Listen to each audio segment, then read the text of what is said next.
Om Sharavana. Good morning, brothers and sisters. I am handling the subject OAI 551 Environment and Agriculture. Class 8th class பார்க்க போகிறோம். Last கிளாஸில் என்னென்ன topics பார்த்தோன்றத ஒரு class பார்க்கலாம். First one globalization and impact on the environment. குளோபலைசேஷன்னா என்ன சொல்லியிருக்கேன்? உள்நாட்டில் இருக்கவங்க வெளிநாட்டுக்கு போகிறதும் வெளிநாட்டிலேருந்து உள்நாட்டுக்கு வரதும் இது எல்லாமே தான் என்னென்னு பார்த்தீங்கன்னா குளோபலைசேஷன். குளோபலைசேஷன் தகவலை பரிமாறிக்கிறது, இன்ஃபர்மேஷன் டேட்டாஸ் அவங்கக்கிட்டேருந்து நம்மக்கிட்ட வாங்குறது, நம்மக்கிட்டேருந்து அவங்கக்கிட்ட கொடுக்குறது, இது எல்லாமே சேர்ந்தது என்னென்னு பார்த்தீங்கன்னா குளோபலைசேஷன் பார்த்தோம். Second why as globalization increase, ஏன் குளோபலைசேஷன் இன்க்ரீஸ் ஆகுதுன்னு பார்த்தோம். Next third one causes of globalization, என்ன காரணம், குளோபலைசேஷனுக்கான காரணம் என்ன அப்படின்னு பார்த்தோம். நெக்ஸ்ட்டு குளோபலைசேஷனோட அட்வான்டேஜ்னால் என்ன, டிஸ்அட்வான்டேஜ்னால் என்னென்னு பார்த்தோம். Next negative impact of globalization, என்னென்ன நெகட்டிவ் இம்பேக்ட் இருக்குது குளோபலைசேஷன்லன்னு பார்த்தோம். குளோபலைசேஷனுடைய லீட்ஸு எதெல்லாம் குளோபலைசேஷன் வழி வகுக்குது அப்படின்ட்டு பார்த்தோம். Water pollution, soil pollution, greenhouse effect, இதெல்லாம் குளோபலைசேஷன் லீட்ஸ்னு பார்த்தோம். ஆஸ்பெக்ட் ஆஃப் குளோபலைசேஷன், என்னென்ன அம்சங்கள் குளோபலைசேஷனுக்கு பார்த்தோம். Next globalization and the world today, இந்த குளோபலைசேஷன் வேர்ல்டு டுடேயில் எப்படி இருக்குன்னு பார்த்தோம். நெக்ஸ்ட் லாஸ்ட்டாக பார்த்தீங்கன்னா impact of globalization and agriculture in India, குளோபலைசேஷனுடைய இம்பேக்ட் அக்ரிகல்ச்சர் இன் இந்தியாவை பற்றி பார்த்தோம். இதெல்லாம் லாஸ்ட் கிளாஸில் பார்த்த டாபிக்ஸ்.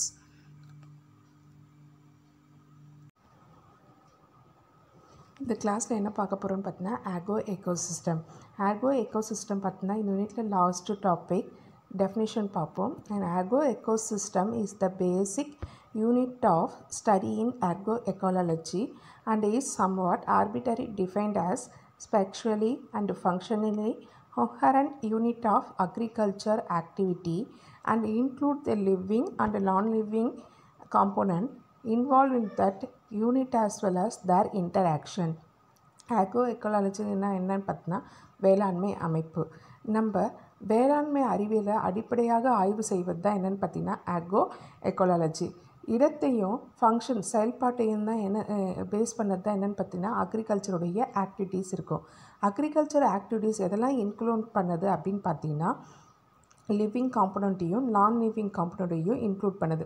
லிவிங் காம்பனண்ட்டுக்கு இன்னொரு பயாலஜி நேம் என்ன சொல்லியிருக்கேன், பயோட்டிக் எலமெண்ட்டுன்னு சொல்லியிருக்கேன். அப்படின்னா என்னது, உயிருள்ளது எல்லாமே லிவிங் காம்பனண்ட், உயிரற்றது எல்லாமே நான் லிவிங் காம்பனண்ட்னு சொல்லியிருக்கேன். உயிருள்ள காம்பனண்ட்டுக்கு எக்ஸாம்பிள் அது பேர்ட்ஸு, அனிமல், ஃபிஷரிஸ், இது எல்லாமே லிவிங் காம்பனண்ட் சொல்லுவாங்க. அதர்வைஸ் எ பயோட்டிக் எலமெண்ட்டுன்னு சொல்லலாம். நெக்ஸ்ட்டு நான் லிவிங் காம்பனண்ட், நான் லிவிங் காம்பனண்ட் உயிர் இல்லாத எல்லாமே நான் லிவிங் காம்பனண்ட்டுன்னு சொல்லுவோம். அதுக்கு எக்ஸாம்பிள் சன்னு, வாட்டரு, ஏரு, இது எல்லாமே பார்த்திங்கன்னா நான் லிவிங் காம்பனண்ட்டு. இதெல்லாம் இன்க்ளூட் பண்ணதான் பார்த்தீங்கன்னா அக்ரிகல்ச்சருடைய ஆக்டிவிட்டீஸ் இருக்கும்.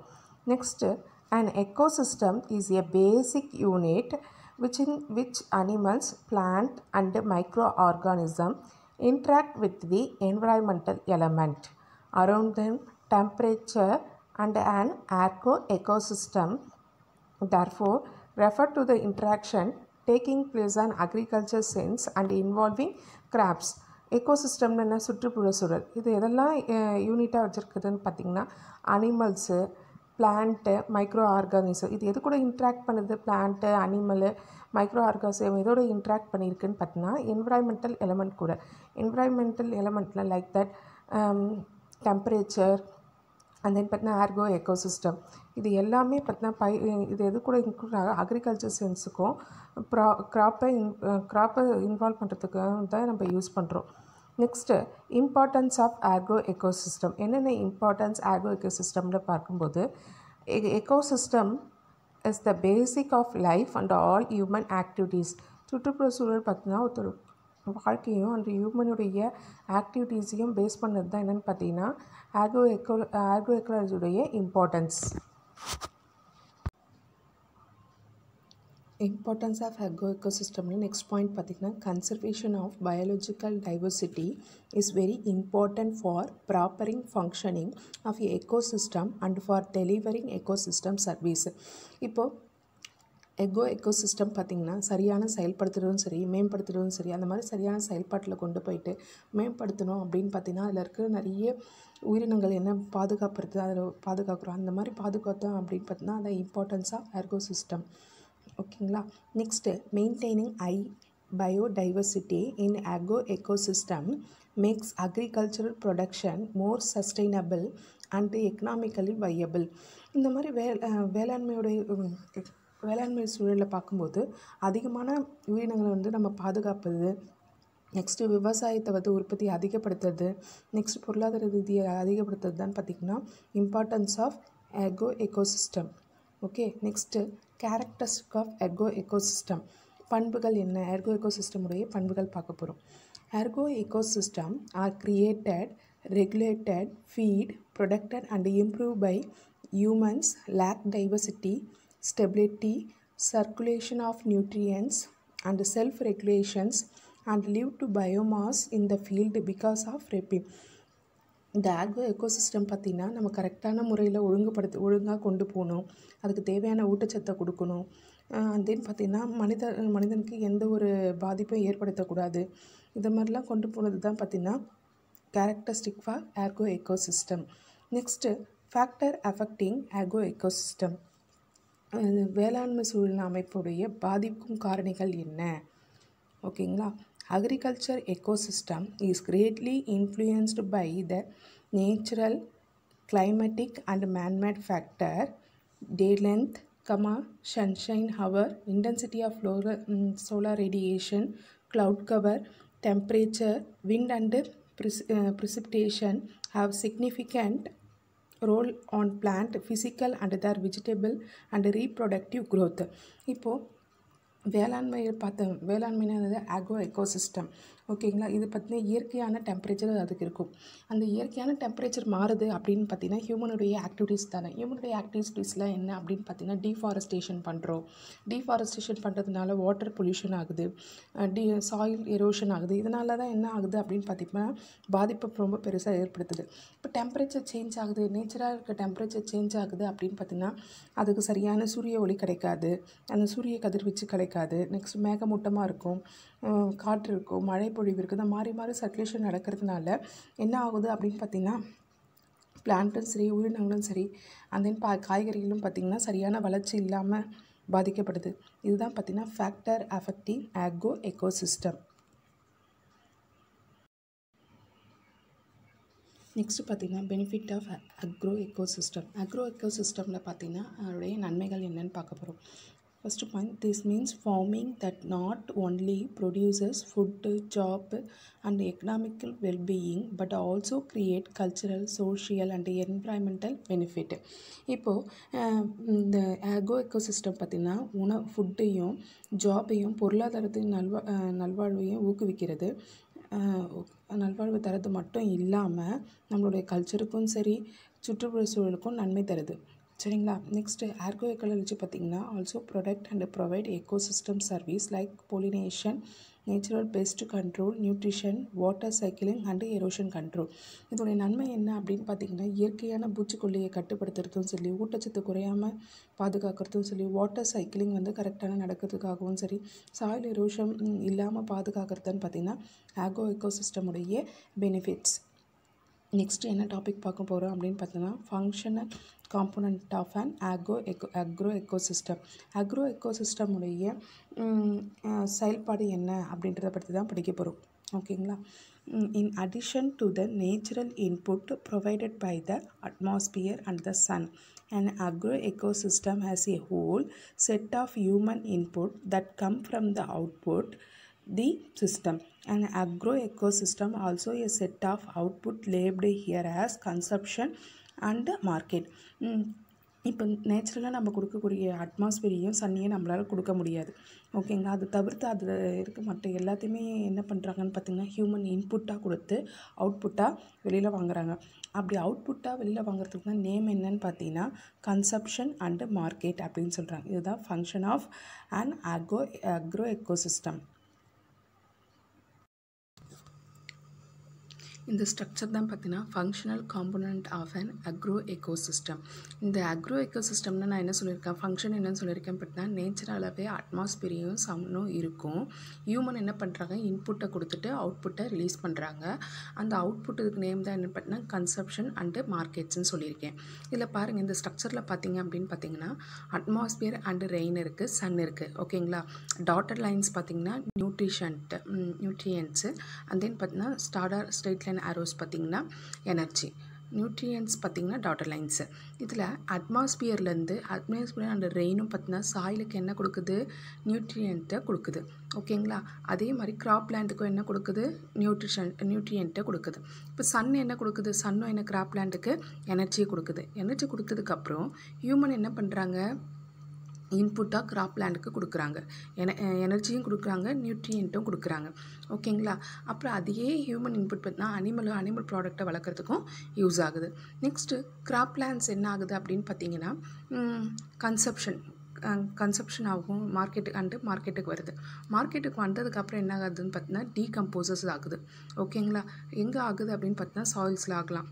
சாயில்ஸில் மண்ணில் தான் என்ன ஆகுன்னு பார்த்தீங்கன்னா டீகம்போஸ் ஆகலாம். இதெல்லாம் பார்த்திங்கன்னா டீகம்போஸ் ஆகி லாஸஸ் இருக்குது. இதுதான் பார்த்தீங்கன்னா functional component of an agro ecosystem.